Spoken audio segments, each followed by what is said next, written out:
这是耶和华所定的日子，我们在其中当欢喜快乐。感谢天父上帝，让我们再一次来到他施恩宝座前，同心敬拜。现在，让我们用祷告的心，一起来关心教会圣工。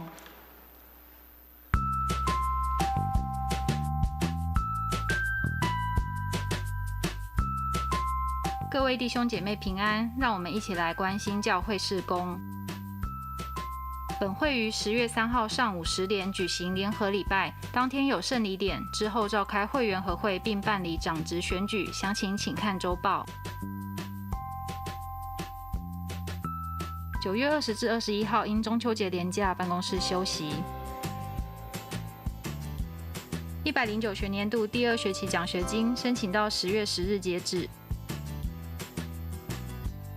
台湾圣经公会将于年底出版现代台语译本汉罗版圣经，欲购买的兄姐请至教育馆1楼或办公室登记，即日起至10月31日有早鸟价。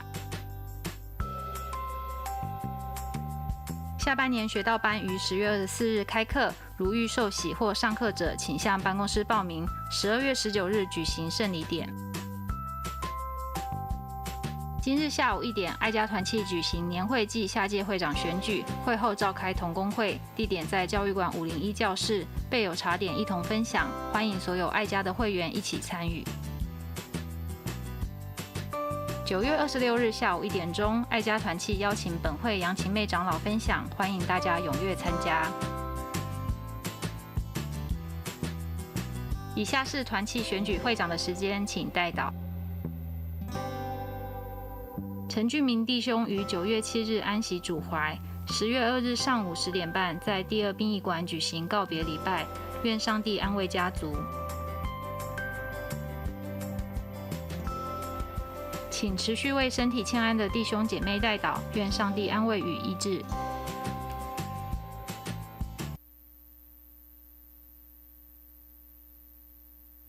生命的话语赐给我们，喂养我们。今天的金句在周报的第1页，我们一起来读2次。请雅各书3章18节，正义的果实是为促进和平的人用和平栽种出来的。雅各书3章18节，正义的果实是为促进和平的人用和平栽种出来。请大家一同站立，我们同心祷告。万军之耶和华，你是掌管天地万有、施公义、好怜悯的神，你是信实、守约、施慈爱的神。你的话语立定在天，永不废去，直到千年。这是你所定的日子，我们欢喜快乐，同心合意，同感一灵，用心灵和诚实来到你施恩宝座前，恳求你开启我们的眼睛，让我们更多看见你无比的荣美，看见你大能的荣耀，也让我们手洁心清，谦卑敬虔，进入你的至圣所，与你面对面，与你亲近，带领我们进入那更深之处，更多与你连结，虚心领受你宝贵的恩膏和话语，全然享受敬拜中与你同在的平安和喜乐。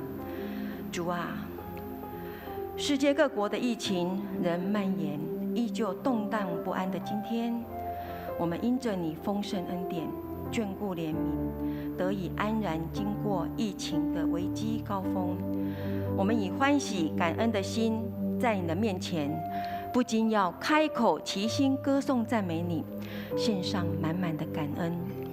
主啊，恳求你为我们造清洁的心，因为我们知道，唯独从上头来的智慧，先是清洁，后是和平、温良、柔顺，满有怜悯和美善的果子，没有任何偏私虚伪。求你让我们里面有正心、重新正直的灵，渴慕寻求你的真理，一生遵行你的旨意。阿爸天父，恳求你赦免我们的罪，洗净我们所有的不义和隐而未现的过犯，帮助我们胜过一切的试探和诱惑。恳求圣灵浇灌我们，充满我们，让我们脱去旧人，穿上新人，让我们的心意更新而变化，使我们成为你所喜悦的圣洁器皿，好让我们活出合乎你心意的美好生命，也让我们的言行举止见证你荣耀的圣名。亲爱的阿爸天父，感谢圣灵的同在，再一次坚固我们的信心，恳求圣灵高摩许牧师的口，传讲你话语里的真理和奥妙，恳求圣灵开启我们属天的智慧的灵，让我们有虚心受教的心和恭敬倾听的耳，让你的话语成为我们生命随时的帮助和力量，也让讲的和听的同得福分，并得着益处。此时我们以主教导我们的主祷文同心开口祷告。我们在天上的父，愿人都尊你的名为圣，愿你的国降临，愿你的旨意行在地上，如同行在天上。我们日用的饮食，今日赐给我们，免我们的债，如同我们免了人的债，不叫我们陷入试探，救我们脱离那恶者。因为国度、权柄、荣耀，全是你的，直到永远。阿们。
是别的受造之物都不能叫我们与神的爱隔绝。这爱是在我们主基督耶稣里的。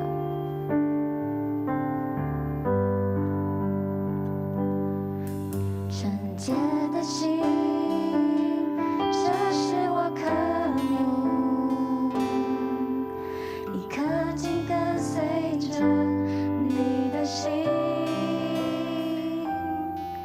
纯洁的心，这是我渴慕，一颗紧跟随着你的心。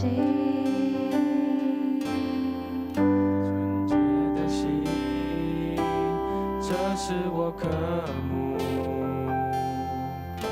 一颗紧跟随着你的心，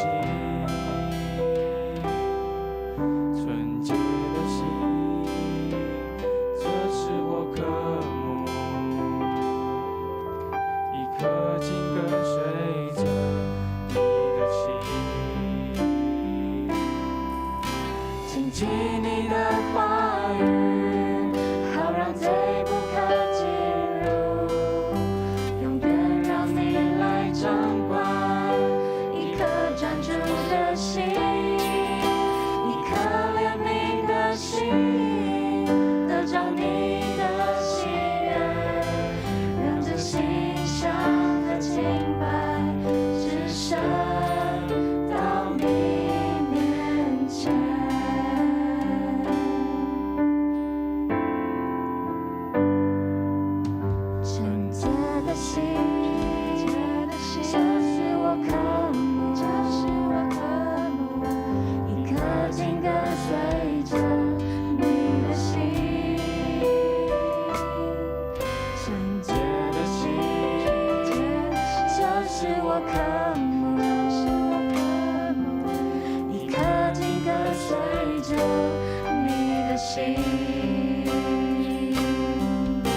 谨记你的话语，好让罪不可进入，永远让你来掌管，一颗专注的心，一颗怜悯的心，得着你的喜悦，让这心上的敬拜只剩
心上的敬拜，只剩到你面前。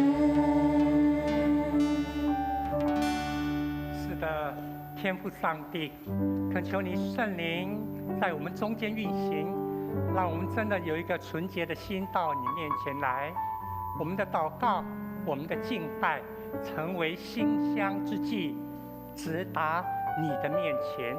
感谢赞美主，因为我们经历到你的同在，经历到你喜悦的心。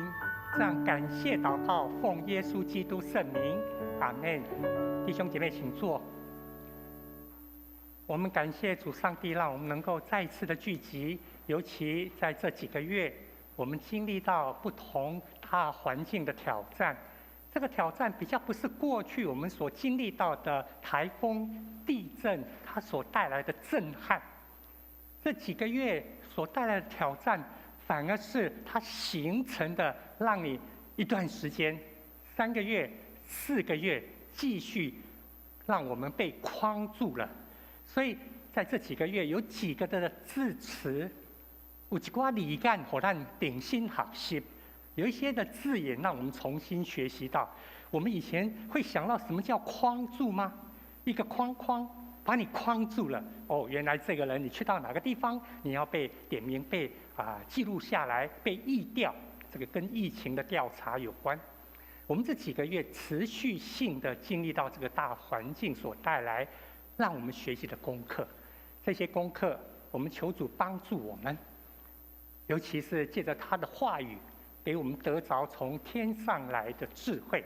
因此，我们首先请燕平执事带我们来看雅各书第3章13节到18节。你们中间谁是有智慧、有见识的呢？他就当在智慧的温柔上显出他的善行来。你们心里若怀着恶毒的嫉妒和自私，就不可自夸，不可说谎话，抵挡真理。这样的智慧不是从上头下来的，而是属地上的，属情欲的，属鬼魔的。在何处有嫉妒、自私，在何处就有动乱和各样的坏事。唯独从上头来的智慧，先是清洁，后是和平、温良、柔顺，满有怜悯和美善的果子，没有偏私，没有虚伪。正义的果实是为促进和平的人用和平栽种出来的。我们在领受这一句话、这段上帝的话语的时候，我们也要特别感谢主，让我们能够再一次的一起聚集。我们有一位年轻的朋友黄俊成吗？哦，请起立，让我们拍手欢迎哈，非常欢迎黄俊成，来请坐哈，欢迎你。还有其他第一次到我们教会的朋友吗？我们感谢主，让我们能够到礼拜堂来，到上帝的殿面前来。有时候我们会说教会是什么？当我问教会是什么的时候，你会想到年轻朋友，有人就会提到哦，好多年前有个电影就叫《教会》，那个名字是叫 Mission， 但是中文在台湾翻译成教会。在讲到天主教会，他们到中南美洲去宣教，神父修士所碰到的事情，教会到底是什么？对你而言，教会是什么？我们求主帮助我们，当我们一起聚集的时候，你我就是教会，而不是这个礼拜堂，不是教育馆，不只是长执会，或是我们10月3号即将要召开的会员和会。教会是生命，教会是你我，教会是我们来到这边可以领受天父的恩典。所以你今天来到了教会，一起敬拜，有没有去经历到数算到上帝的恩典？原本不是我的，不应该得的，不是靠我做功德努力可以得到的，竟然白白给我，这叫恩典。你的生命中间有没有经历到天父上帝这样的一个恩典？刚刚青年团契带我们敬拜的时候，一开始说我们渴慕像一棵树栽在溪水旁。那我们的生命如果像这样的话，领受天父上帝圣灵源源不断的浇灌，那是真的恩典，让我们的生命能够跟主上帝永不分离。有没有经历到这种天父上帝给你的恩典？也经历到上帝的同在。同在相对的，就是有时候会觉得孤单、空虚、不满足，这样的心境一直被调整，那就是天父上帝的同在。当你有人同在的时候，有个关系跟你同在的时候，你就会发现，你不会孤单，纵使是一个人；你不会害怕，纵使是一个人，因为你知道上帝同在，时刻经历到。到教会来，我们一起敬拜，我们也求主帮助我们生命能够得着真理。这个真理不只是属世的知识，乃是生命中间永恒不变的。我们来到教会里面，我们也求主帮助我们。每个弟兄姐妹有不同的恩赐，来到教会里面，我们的恩赐会被成全。成全的意思就是怎么样？会被磨练，会被修饰。还记得几个礼拜前我们说过的吗？有个雕刻师傅面对一个好大好大的白色的大理石，隔壁的小男孩每天经过就看那个师傅只是在那个地方看大理石，那么大的大理石，然后在那边敲，1个月、2个月过去了，那到底他在做什么？不知道。有一天，小男孩突然发现，怎么那块大理石变成一只狮子？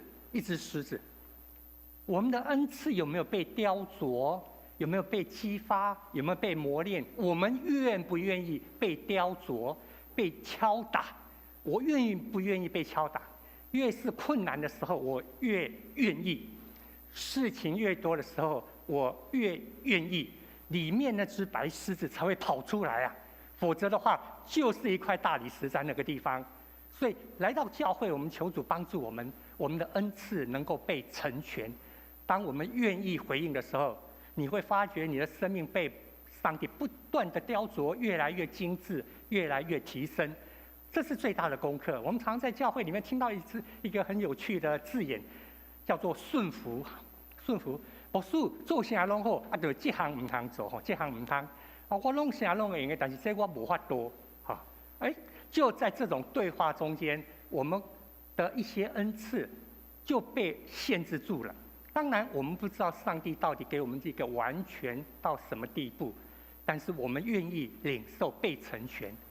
在教会里面，特别是在关系中间，我们更深刻体会到弟兄姐妹大家彼此的带导、扶持、陪伴，我们去体会、去经历，到底基督教信仰在说的爱是什么？那个爱太微妙了，尤其在年轻人的关系里面，你怎么去经历那个爱？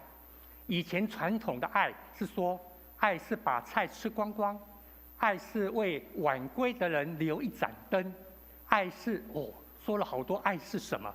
那你今天呢？你如何去经历到上帝给我们弟兄姐妹，给我们在家里面、在教会里面那个爱到底是什么？有没有被激发出来？有没有彼此的包容？有没有彼此更多的一种成全？所以我们都深刻体会，不是一个人自己在领受，我们要发挥群体的陪伴，这样生命才能够成长健壮。上帝给我们士林长老教会这个礼拜堂，在1958年盖好到现在已经63年了。这个礼拜堂里面的砖块超过100年。你如果想要看它的砖块，你可以到教育馆5楼，我们有个历史资料馆，那边有那个砖块，1910年代的砖块。好，这个砖块已经超过100年了。这个礼拜堂在这个地方已经63年。那主上帝今年3月给我们教育馆的一个献堂，在那里面有许许多多服务社区长辈，有许多的社区活动，也有我们自己本身的信仰学习，不管是神学院在这个地方开课，或像我们礼拜天早上少气、儿主、儿童礼拜等等，都在教育馆进行。这个就是让我们群体陪伴，个体生命才能够经历到教会的意义，教会的意义。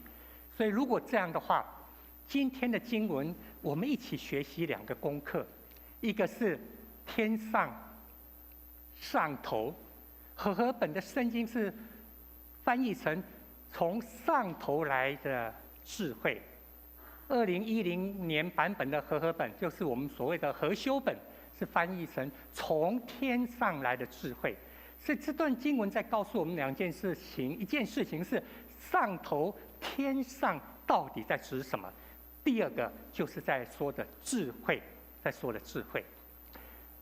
所以有一个老师说，人性里面，人里面的那个 inner being，inner 就是里面 ，being be 动词 I am 我是，加 ing 的时候是一个存在，一个实存，在我里面有一个实实在在的一个生命，然后它有善的冲动跟恶的冲动，好的会提升我的力量。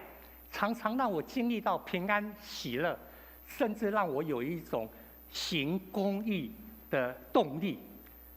而觉得应该要讲话的时候，让我有行公义，把话讲出来；应该要扶持的时候，我愿意伸手来扶持，让公义得到彰显。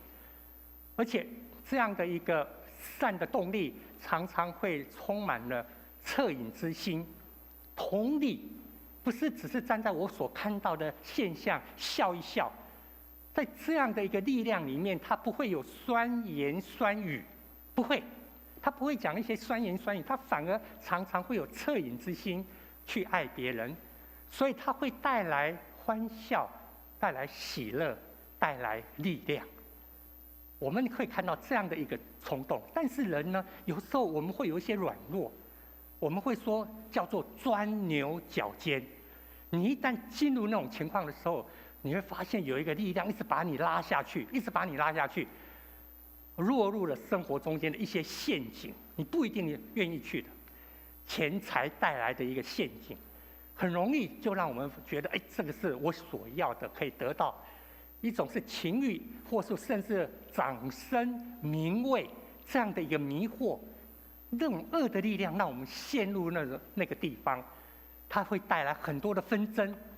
这纷争不一定在国与国，我们现在在国际上，甚至族群中间，甚至在家里面，有时候一种纷争就产生了，嫉妒产生了，很多时候觉得很后悔。哎呀，我刚刚为什么要讲这话呢？我为什么要这样做呢？你还看过那种故事吗？这个故事翻了好多版本，可是强调的是两个人结婚好久了，到底先生太太喜欢吃鱼头还是喜欢吃鱼肉？两个人结婚10几年了还没有搞清楚，都是为了爱对方，但是因为心里面有一个怀疑，有一个不满足。结果就让自己反而陷入了一种会悔恨的一个情境，所以生命里面有这样的一个情形，其实这个就是雅各书要告诉我们的天上跟地上的一个对比跟比喻。他所说的天上是指天父上帝，但是这个天父上帝不是遥遥无期、好远好远的地方，这个天父上帝是跟我们同在。还记得刚刚教会吗？经历到上帝的同在，这个上帝就在我们中间，就在我们里面。他在提的天上人间，你会经历到这样的一个情况。所以他不是在说天上的宗教或地上的宗教行为。有一位作家已经80几岁了，他是客家人，我们知道。他受洗的时候，20几年前受洗的时候，很多人很惊讶，因为我们知道他是非常应景他的作品已经上千万字，他到了80几岁还继续在写小说，他的小说故事非常有情境，非常有情境。20几年前他要受洗前，他顿悟了一件事情，他说台湾人的宗教活动完全和心灵魂没有关系，神人之间面对神明完全是买卖的关系啊！他还用了这个字眼，我那时候听到还吓一跳。他说根本弄在乌西啦，台语讲弄在乌西，面对这个神明弄在乌西，都在贿赂。他说台湾人的宗教行为、宗教活动，其实是一种贿赂的活动，用人世间的角度来面对天上的事情。所以我们今天在这段经文里面所告诉我们的，从天上来的智慧，从上头来的智慧，从天父上帝来的心意，我们盼望能够不是从人世间的角度来体会或来解释上帝所期待的一个心意是什么。所以无论是恶的冲动，刚刚我们所看到的犹太人的想法，或者是作家李乔所说的那种贿赂的信仰，这都是从人世间。你一旦在这个世界上，你就会经历天上地上同时的进行。这个图画我们会有一点印象，耶稣禁食40天以后，撒旦来跟他对话，所以你会看到有一个人在那个地方，有一个阴影在旁边。这个图画某种程度在告诉我们，我们生命中间有一种善的期待、敬畏的心、喜乐的心，愿意分享，甚至愿意付代价、牺牲自己。但是我们生命中间还是常常会有一种自私、自夸、嫉妒、纷争，那个阴影，那个撒旦就在旁边，他不断的在跟你了解，说可以啦，这样可以。我们一直在这个中间，天上人间，雅各告诉我们，那怎么突破这个地方呢？对不对？一个是看起来是有动力可以做的，一个是常常被拉下来的部分，所以他才说天上的智慧。在3章说到从上头来的智慧之前，其实雅各书一开始就在讲智慧。第1章第5节，他就说：你们中间凡是欠缺智慧的，你们当求，用信心来求，上帝会把这种属天的智慧、上头来的智慧赐给你们，赐给你们。在第1章第5节就讲到这个，跟信心祷告来求有关系。所以第3章他说到这个地方，智慧，真正的智慧，犹太人认为人世间没有智慧。智慧一定是从上帝来的。注意哦，我们说的第2个主题是智慧，第1个主题是天上上头来的，所以他把这2个放在一起。智慧一定是从上帝来，上帝所赐的，不是人能够学习的来的。那你说我这么多经验，我这么多的知识，我这么不是我说我聪明，是别人说我聪明，对不对？那这个不叫智慧吗？犹太人说不是。这是在这个地面上所学习来的，这不叫智慧。所以雅各才会说，天上来的智慧会有一个很重要的元素，就是我们所看到的，他所告诉我们这8个元素：纯洁或清洁、和平、温良、柔顺，有果子，会结出果子。这是雅各很强调，果子就是什么？就是行动，就是会有影响力，就是会产生结果。而不只是一个生命存在的本质，不只是喜乐，那喜乐会影响到周遭去。所以你在看到他所提的这8个特色中间，一开始说到了纯洁和平，到最后仍然是说促进和平的人用和平栽种出来的果实。也就是说，你要栽种一个果实，你是用和平的方式，而不是用其他的手段。有时候我们在这个世界上看到很多的国家，在许许多多关心人民百姓的事情上面，它要有预算。但是呢，为了维持这样的一个百姓的生活，它必须要有一些预算执行那些跟百姓所需要的几乎完全没关。但是它必须要有维持，比方说警消的预算、警察、消防等等这些预算，如果没这些预算的话，就不能够保障我们的生活能够端庄、能够和平、能够喜乐。这个有时候我们还可以了解，但是呢，你把这样的一个国家国度扩充到国际间的时候，哇，几乎很多的国家他们的国防预算，为了战争所预备的预算，比刚刚所说的预算还要多啊！他为了不只是维持这个国内里面能够平安，当他面对外来的挑战、面对外来的一种压迫的时候，他必须要来所谓的这种国防预算。这是人世间。那如何用和平呢？这实在是一个在人世间非常难的功课。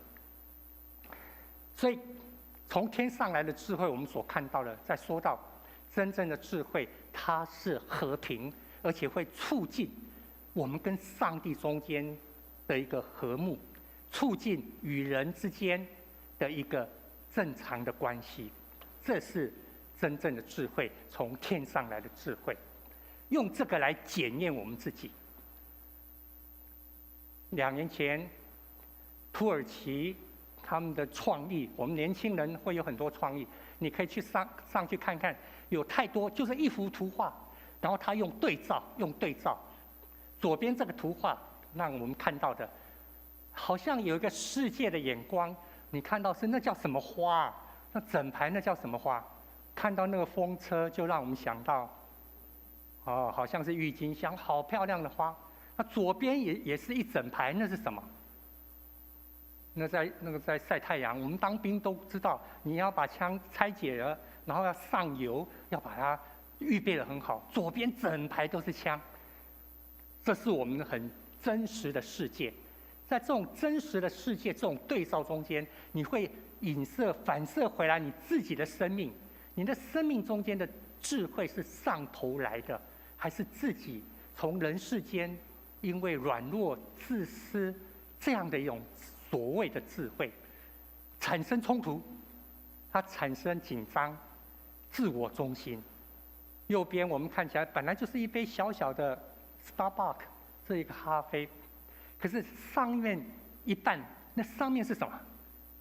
在一个国家，对他们来说，能够拿到一点水可以饮用的水啊，这么多的人，你如果仔细看这个图画，旁边都是拿着那个水罐，要从那个地方要把水，而且拿起来水还不能够马上喝，为了那一点点水，那么多人围在那口好大的井的旁边，其实那不是真正的井，那其实是挖下去，让地下水渗进来，集中在那个地方，就是这样。那我们呢，有时候就走进去，120一杯咖啡，这贵，牧师你退伍了，这是正常的价钱哈，这是正常的。你去到了这个地方，一杯120、150是正常的，但是这些人，他们所需要的水，必须要从这种实境出来。雅各书在说，天上来的智慧，不是要叫我们成为修士，离开这个世界。耶稣也不是要叫我们离开这个有冲突、有苦难的世界，但是如何在这个世界，在你的情境中去经历到真正的智慧，上头来的智慧。刚刚所说的几点里面，有一个非常重要，就是500年前马丁路德他曾经讲过一个比喻，就像一个独木桥，只有一个树干横在这个溪流上面，有2头山羊啊。两边过来，到了桥中间，哇，怎么办？因为在桥中间那个木头没办法让羊转身，一转身可能就跌下去，所以2个人都没办法回头转身，那怎么办？那你要退啊，不然大跨麦哈。羊到在一起的时候，就用头来彼此斗争看谁被斗下去了，又不希望两败俱伤，因为斗下去可能2个都下去了。马丁路德说了一个比喻。他说那个时候有一头羊，他就趴下来，整个趴下来，跟那个木头连在一起，对面那头羊从他的身上踏过去。人世间有这种智慧吗？马丁路德在解释这一段的时候，他说这是从上头来的智慧。我们知道500年前的马丁路德，他原本是很反对雅各书放在圣经里面的。马丁路德是强调因信称义，宗教改革，对不对？我们是因为信来成为上帝的儿女啊，怎么可以看结果、看行动、看你的好行为呢？可是他看透了、明白了雅各书所说的时候，他用这个比喻，整个雅各书要告诉我们的，其实就在天上来的智慧给我们的这种行动。遇到一些情境，我愿意趴下来，甚至让人家从我上面踏过去，然后彼此都被成全，走到自己生命的对方。因为你生命的目标不同啊，你不用说，那为什么是他趴下来？为什么是我趴下来？上帝给你我每一个人的生命目标都不同，他给我们的邀请、呼召，给我们的拣选都不同。你愿不愿意就像他这个地方所说的，领受天上来的智慧？所以如果这样的话，我们就记得马太福音5章9节这么说，预备来。耶稣说，缔造和平的人有福了，因为他们必称为上帝的儿子。耶稣也在说天上来的智慧哦。而这天上来的智慧会促进和平，会形成和平，会营造、会建立起一种跟上帝和睦的关系，跟人和平的互动。因为是上帝的儿子嘛，上帝的儿女是从上帝那边来的，领受天上来的智慧，他本身展现出这种智慧，成为和平之子，成为和睦的使者。所以雅各书在今天我们所看的经文这么段17节、18节，要告诉我们的天上来的智慧，会借着这种动力，促进一个世界上的调整改变。几个礼拜前，我们曾经看过这段祷告，我们一起来念，预备来。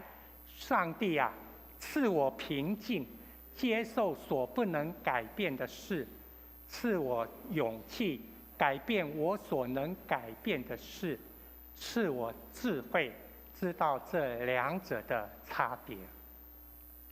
这位老师是美国的一位牧师、神学家尼布尔。他写过几本书，弟兄姐妹有机会可以看。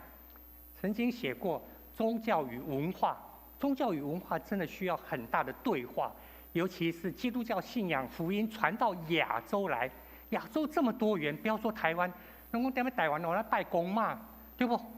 那这样的一个宗教，这是文化吗？怎么样的会遇，怎么对话？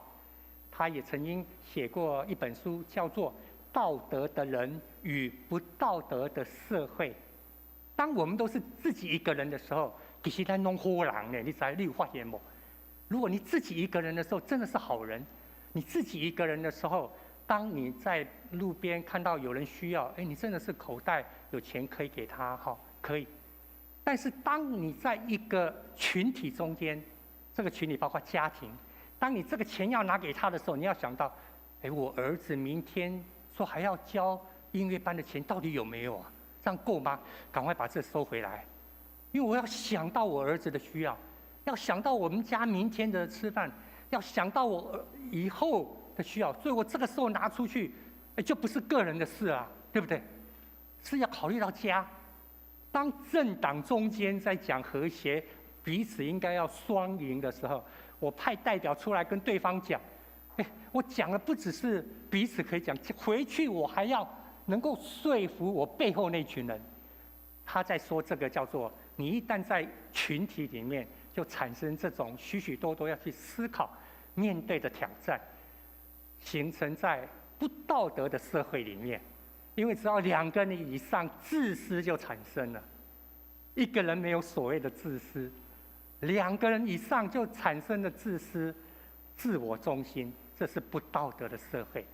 他写过这本书，他让人家最纪念的就是这一段祷告，求主赐给我们从天上来的智慧。这个智慧会让我们温良、柔顺、平静、顺服，接受那个不能改变、不应该改变的。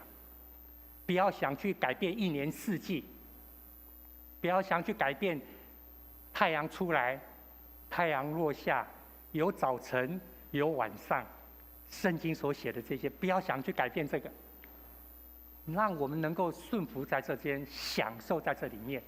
但是求主赐给我们勇气，赐给我们行动的力量，改变所能改变、所应该改变的，无论是体制的部分，无论是我们看起来好像是都习惯了的部分，这些我们要怎么样去改变它？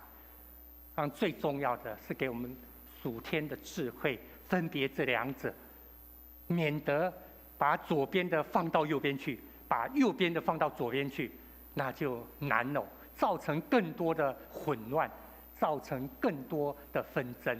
促进和平的智慧是雅各所要告诉我们的，从天上来的智慧。10月3号，再过2个礼拜，我们要召开会员和会。在我们的教会的长老执事每一任4年，但是我们2年选一半，大家一起为这个祷告，我们能够成为有天上来智慧的人。当你在投票的时候，不是要选出一个有智慧的人，是在你在投票的行动上显明你是有天上来智慧的人。这个智慧是在投票这个人。当我投这个票的时候，第一，我信任、我相信教会弟兄姐妹的推荐，我信任小会员长老们列出来的这些名单，我信任我有这种属天的智慧，我们希望一次就给他选出来。同样的，当我选出我投票圈选的这位长老，圈选的这个执事的时候，我在心里说，我愿意，我有属天的智慧，让我愿意听他们的决策，顺服他们的领导，愿意在教会里面一起来同工。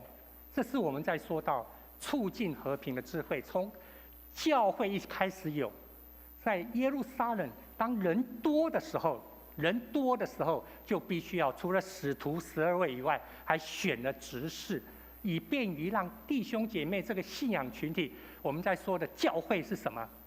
它的功能意义可以彰显，有恩典，有同在，有造就，有成全，有爱在关系里面。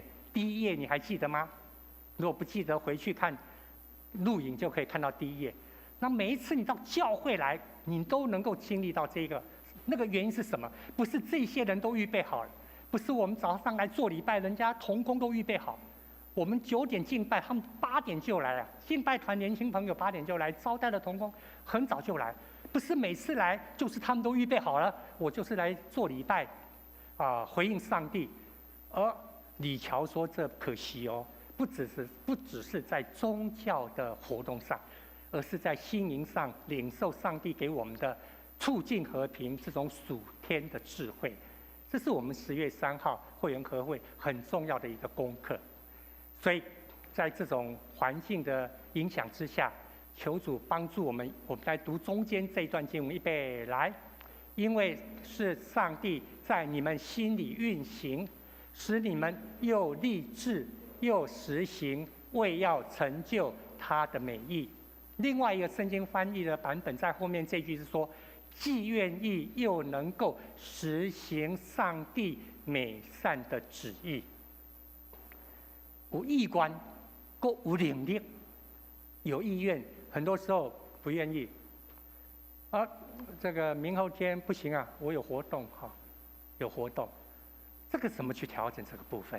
我们求主继续把这种属天的智慧赐给我们，以便于我们在教会里面能够真实经历彼此相爱的功课，就像等一下青年团契敬拜带我们要回应的诗歌一样。在这种爱中间，我们才能够体会到上帝真实的恩典与我们的同在。我们同心来祷告。亲爱的天父上帝，我们感谢赞美你，因为在我们软弱有限、彷徨，甚至许多时候不知道该如何，主你仍然用那永远不改变慈神爱所来包围着我们。你不只让我们能够得着感动，你还从天上赐下属天的智慧，使我们能够有力量、有能力，来在你的心意中间与主同工，享受与主同工的平安跟喜乐。我们这样感谢祷告，奉耶稣基督圣名，阿们。邀请各位弟兄姐妹再次站立，让我们一口开口回应你所赐给我们的爱。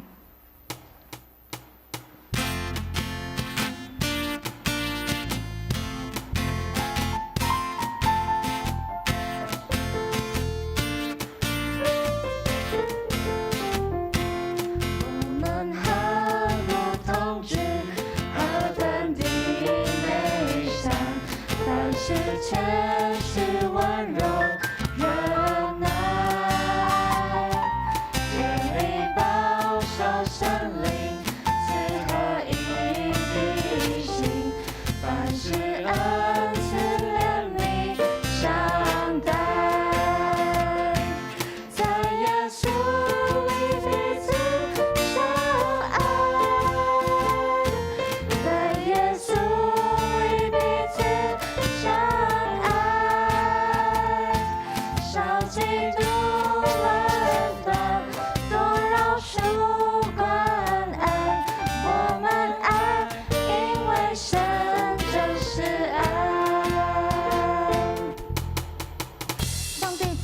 的智慧，是纯洁的，是和平的，是温柔的，是谦逊的，也是满有恩慈的。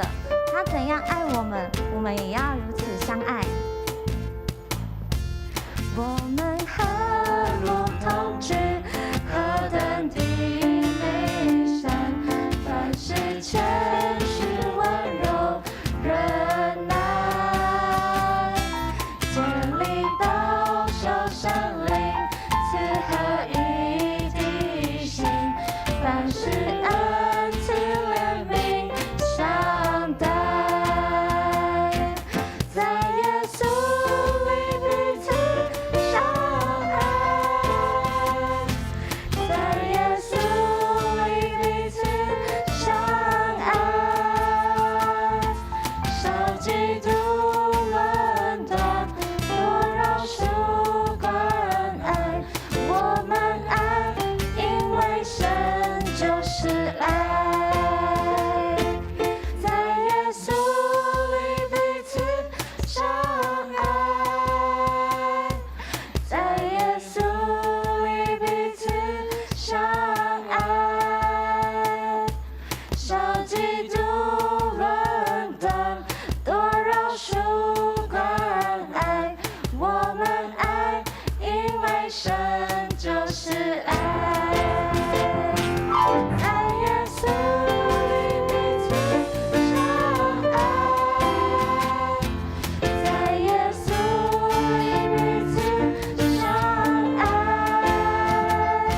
少嫉妒论断，多饶恕关爱，我们爱，因为神就是爱，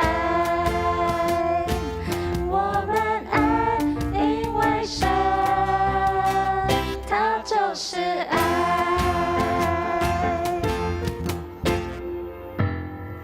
各位弟兄姐妹，请坐。让我们以感恩的心回应主的爱来奉献。奉献后，请许牧师祝福祷告。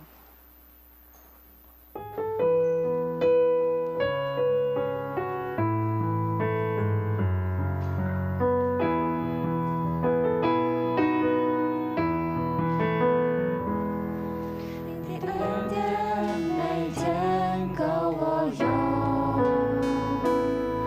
纵有困难也不会逃避，有你与我一起，我还惧怕什么？赐我勇气去改变自己。哦，耶稣，耶稣，耶稣，奉献一生最爱是你，为了你，我愿将一切抛弃。耶稣，我要得着你。哦，耶稣，耶稣，耶稣。会众请起立。奉献一生最爱是你，为了你，我愿将一切抛弃。耶稣，我要得着你，我已决定，我一生最爱是你。亲爱的主耶稣，我们感谢你，因为在我们的一生中需要做许多的决定，可是我们要求圣灵帮助我们回应主你的决定，就像主耶稣，你决定从天上宝座来到我们中间，为我们被钉在十字架上，成就了那救赎的恩典。求主帮助我们这一生中也能够做最重要、最美好的决定，就是跟随耶稣基督。愿主耶稣基督的恩惠、天父上帝的恩典，以及圣灵的相通扶持、安慰、医治与你们同在，从今日直到永远。阿们。请坐。我们今天敬拜到这个地方，在殿乐之后，我们能够彼此请安离开，谢谢。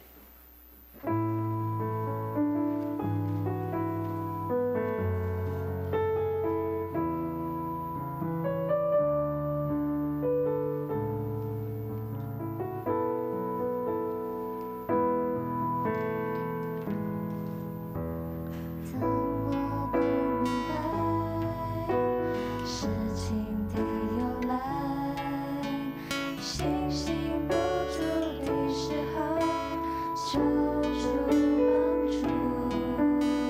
生命在于你，万事皆属你。信心动摇的时候，我要信靠。我相信你的